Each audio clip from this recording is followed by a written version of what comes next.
You are tuned into the Rep My Block Show. We are live from South by Southwest. I'm your girl, Key Eyes. We got my co-host over here, Grandmaster Baseball Star, and we have a special guest today, legend, a Southern media legend, Will Hustle. How you doing? Hey man, I'm blessed, man. Another South by Southwest, man, to be here, you know.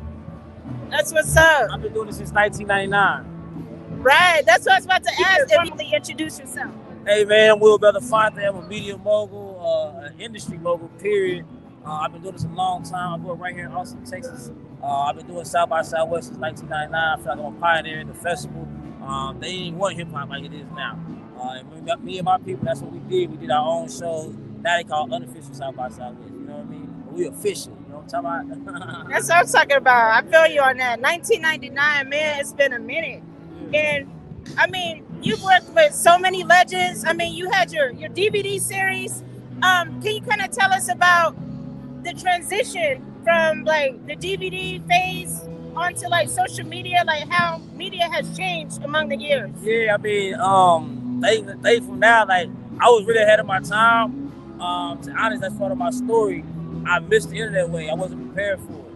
So now I'm prepared for everything. Any new, I was up and watch Yahoo Finance in the morning. I'm looking for what next industry we can take over with AI, whatever, because I wasn't ready for the internet. I had like probably 25 stores to distribute my own product. I had 2 distribution deals that distributed my stuff. And I was, in my mid-20s, you feel me?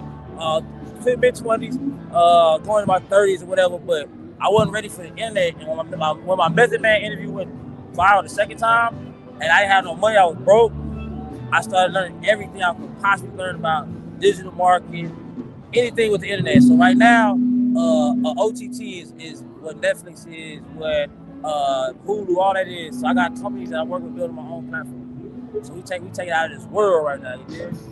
That's what's up. That's what's up. Can you tell us more about Anytown USA? Yeah, that's the network, man. I started right here at South by Southwest. My first show actually had Yo Gotti on the ticket. I had some real big names on it. I had 51210. I had some big San Antonio artists, Austin artists. But it's just a network, you know. When I travel the country, like I just want to put together. Every city has those networkers, those really grinders. So just imagine we all connected with each other and build our own chilling circle. We're going to call it a filet mignon circle, though. You know what I'm saying? Like a creme de la creme circle. We ain't doing no chillings no more. You know what I'm saying? But we just create our own circuits and our own networks. Yeah? Right. Okay, that's what's up, man. It's amazing all that you have done among the years. You've worked with so many legends, like just all across the South and just period. And also, I wanted to ask, just out of Texas, from the Texas legends that you worked with, who's been like your favorite to work with? Man, I wish I could say Pimp C, but I didn't get to know him long enough to pass away. R.E.P. Pimp C. Man, that's a hard question. I done fuck with a lot of legends, you know, behind the scenes, in front of the scenes, like man, I love Paul Wall. It's like Paul is the coolest dude you ever meet in your fucking life. Like once I seen Paul, he was sick backstage of the show, sick as a dog. We had chilling, Paul's in the corner chilling, and when that doors opened up and his fans came, what's up, baby? Yay! Taking pictures, you feel what I'm saying? Like, you gotta do that. You know, you got these asshole Texas legends and shit that he rules their fans. I don't even like them niggas. Some of them, they're my favorite artists, some of them. You feel what I'm saying? So to see Paul, like, so I think Paul would be one of them that I like a lot. Who else I can think of? Billionaire.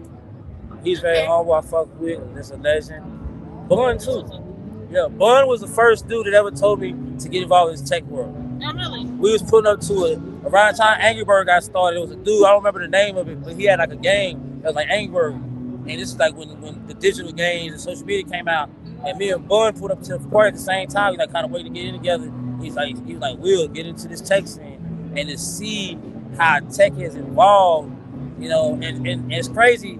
What we don't realize is South by Southwest is they use all these people coming together to, like, this is the first time we tweeted. Like, Twitter got launched here. And come to this party, we can tweet to come to the party.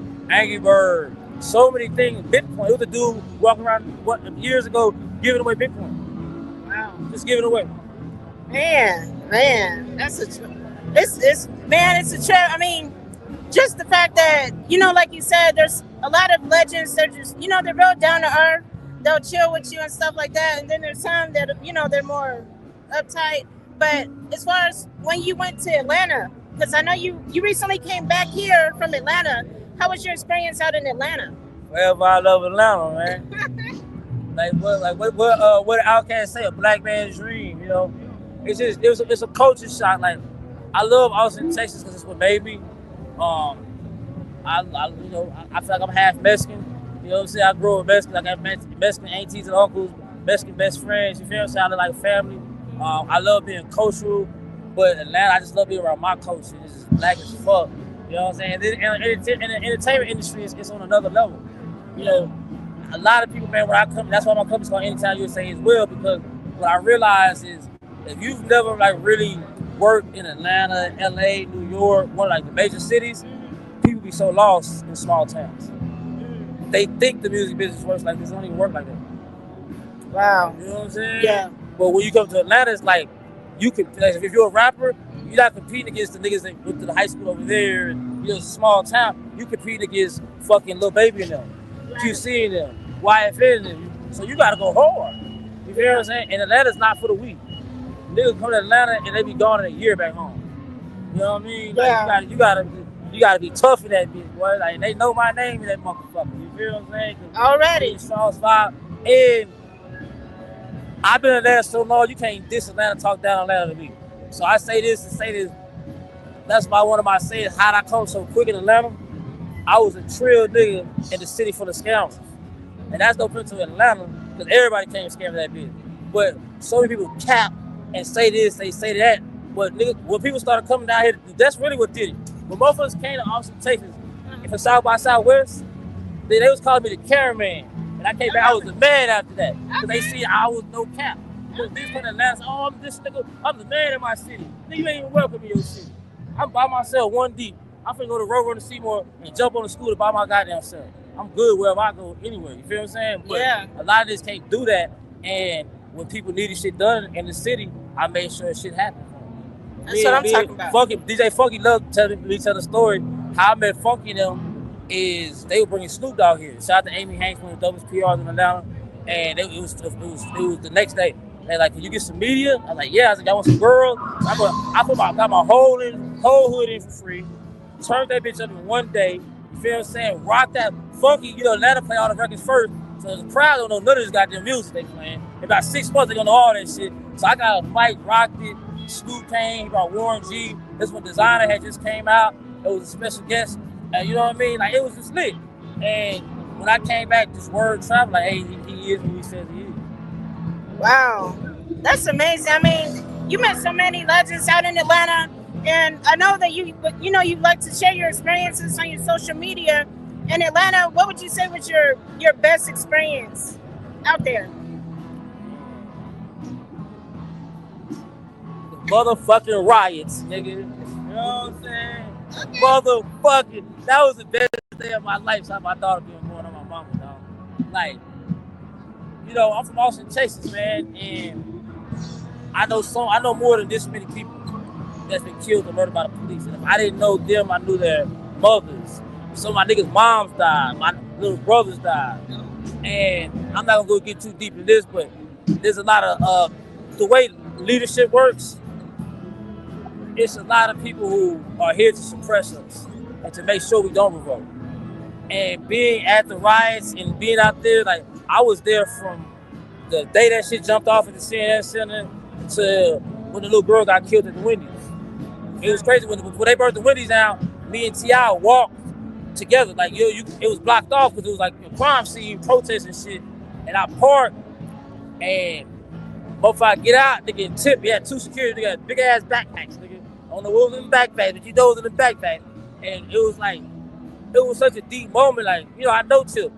And we didn't speak. We walked down that hill, and it was like, everybody stopped. It was like, Will Hustle and T.I. came. Like, it just happened, you know what I'm saying? Like, damn, Will Hustle and Tip is here, you know what I'm saying, today. And, but I saw how fake the revolution is, how these leaders are here to suppress us. So in my city, niggas made it to where we didn't protest. And when I realized it, they was keeping us from tearing this good old 6th Street down and burn this bitch up. Because they ain't need it for the press. You feel what I'm saying? Yeah. They ain't need it for the press. So the day, I had just got a car. I had a brand new car. And I was cleaning my car out. My little brother was like, are you going down to the, I don't know about it. So you going down, they've been protesting at the CNN Center with George Floyd. And I was like, huh? I said, what if we burn down the CNN Center? That would be a statement. I swear to God, I didn't know none of this was going to happen, right? I didn't know none of this was going to happen.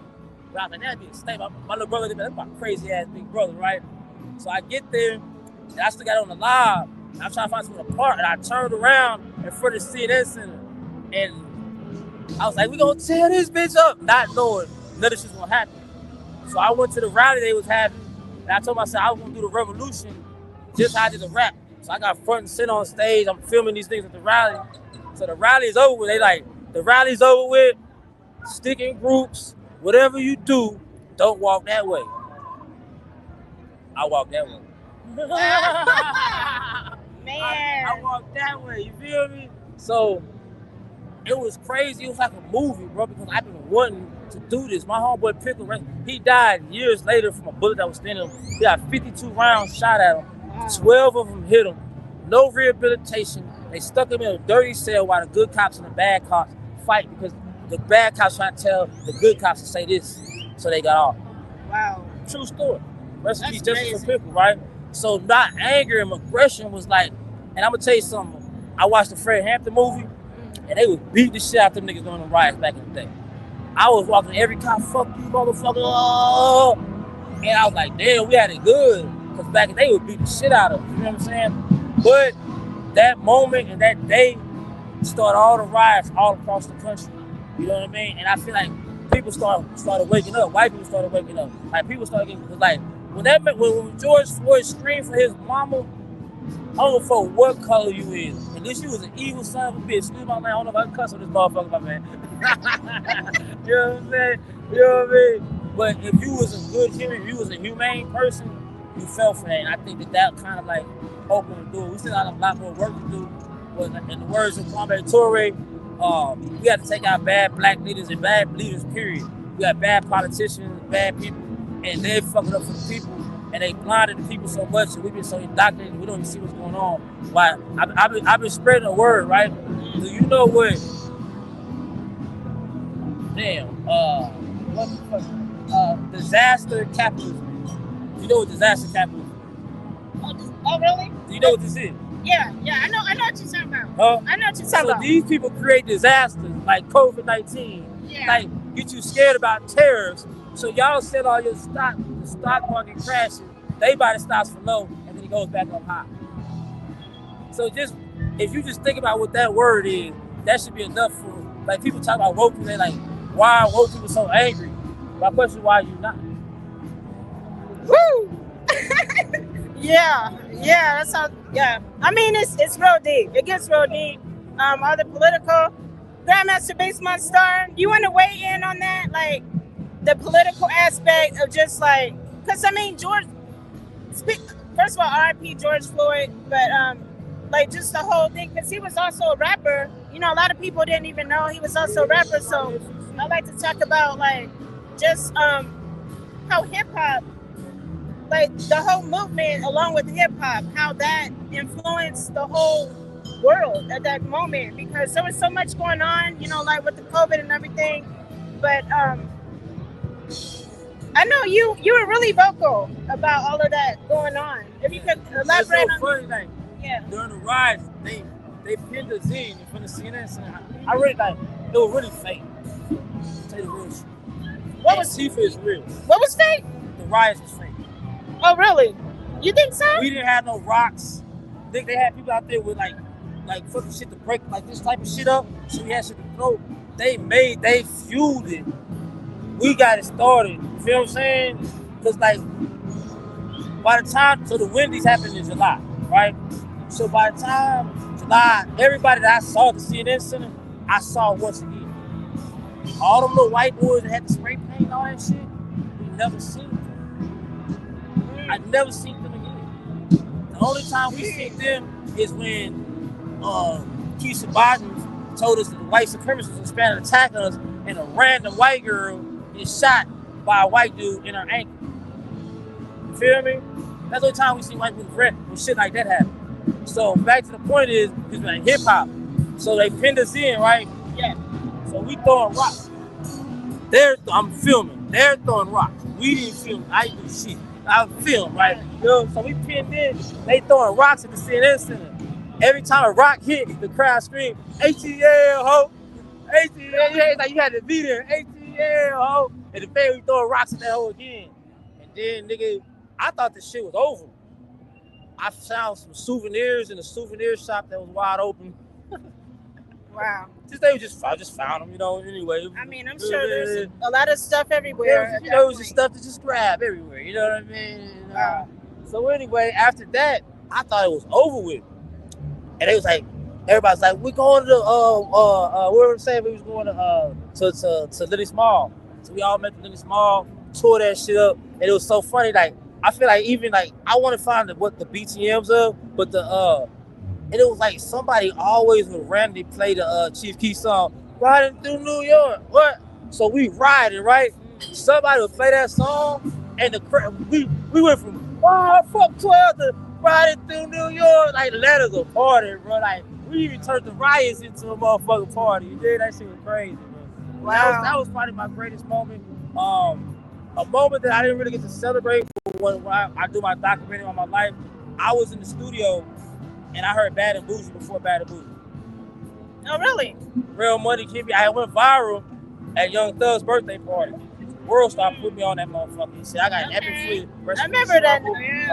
I think Takeoff was there, but it was epic.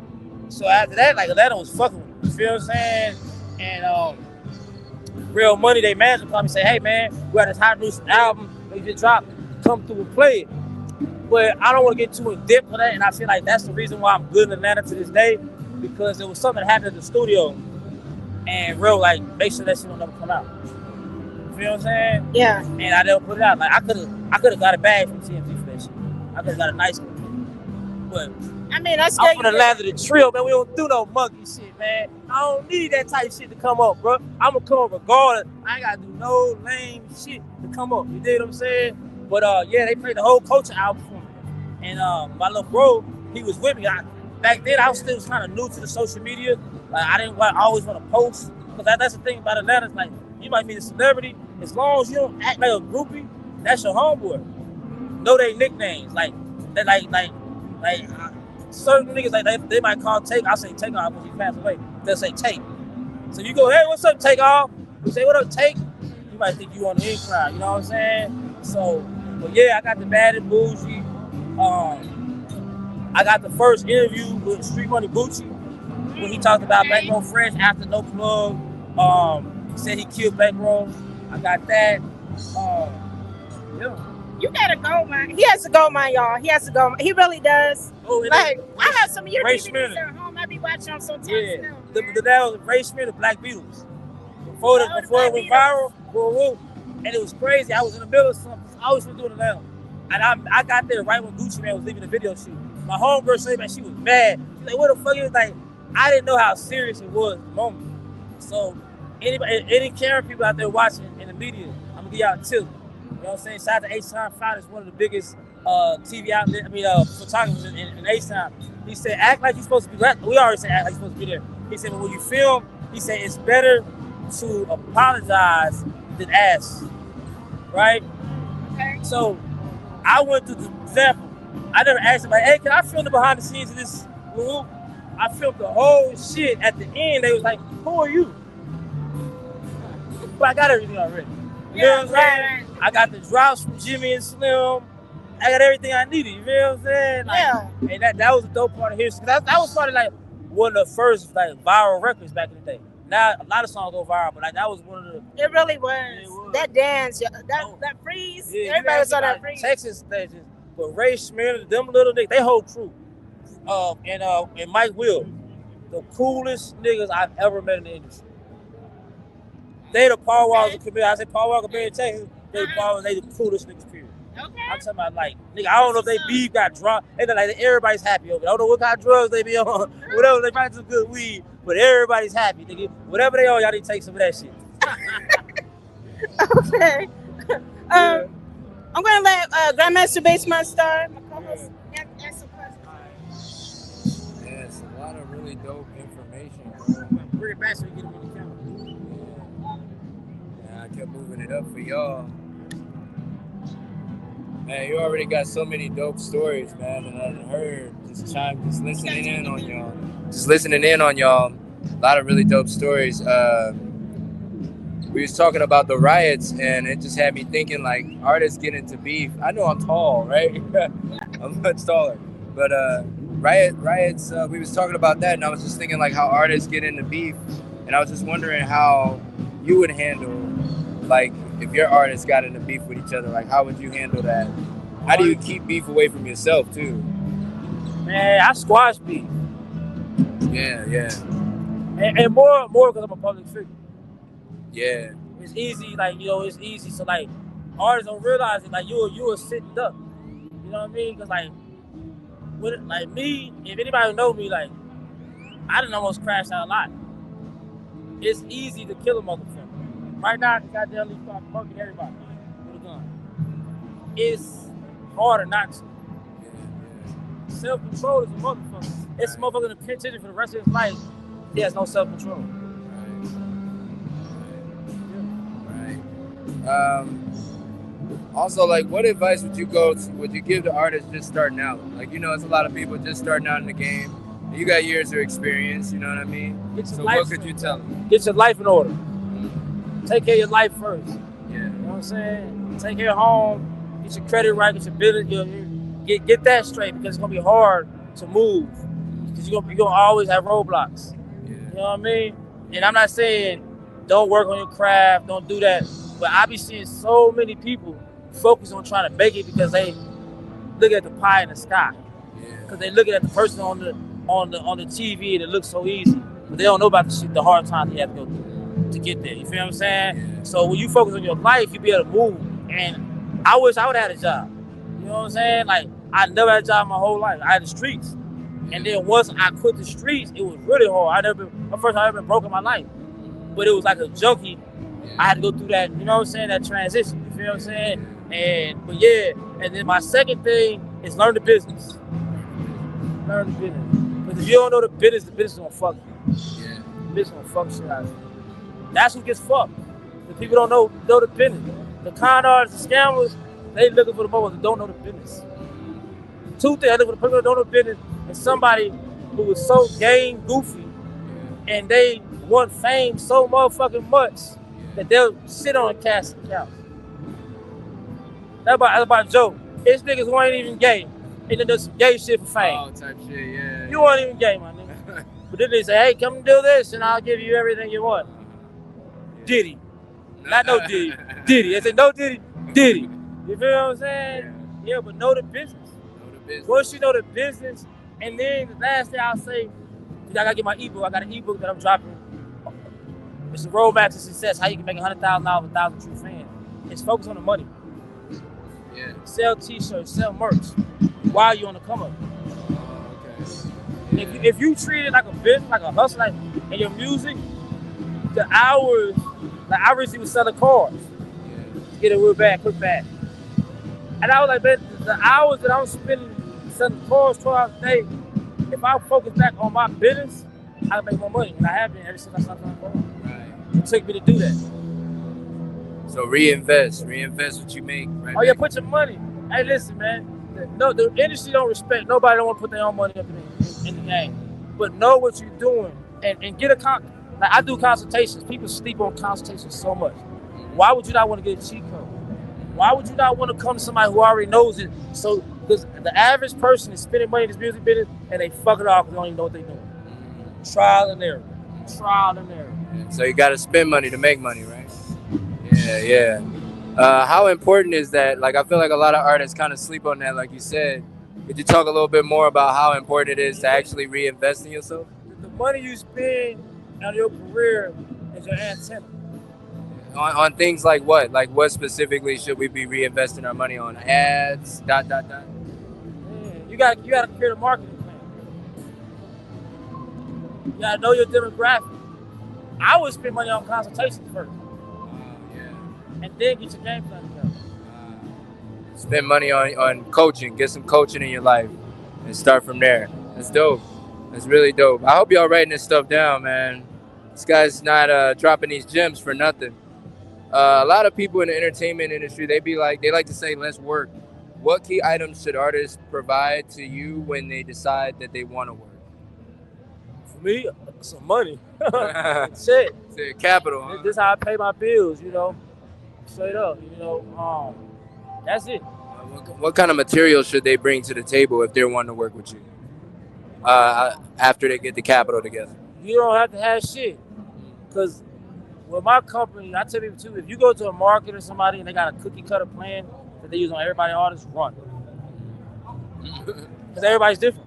Yeah. So we put together custom packages. Like when people sign up with me, I got an artist intake where I ask you, what you want to do marketing, what your experience is. Do you have a website, your music encoded? I gotta see where you at.